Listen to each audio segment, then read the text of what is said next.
جس ہستی کے ایک ایک جسم کے حصے کو نبی نے چوما ہو، آج وہی جسم تیروں سے چھلنے اور زخموں سے چور تھا، آپ پیسے سے ڈول رہے تھے اور لڑ رہے تھے۔ تو شمر نے کہا آگے بڑھو اور اس کا سر اڑا دو، تو کوئی ہمت نہیں کر رہا تھا، تو شمر نے پھر ان کو گالیاں دی۔ تو زرع بن شریک تمیمی وہ آگے، اس نے آپ کے نیزہ مارا، یہاں نیزہ لگا، پار ہو گیا، تو آپ ایسے لڑکھڑاتے ہوئے گر پڑے۔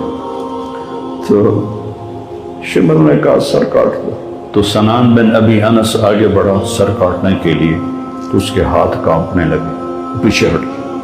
تو خلا بن یزید نے اس کو گالیاں نکالی اور آگے بڑھ کر خنجر نکالا، سر کاٹ۔ جس گردن کے بوجھ سے میرے نبی نے لیے، اس کو یوں سینے سے لگا۔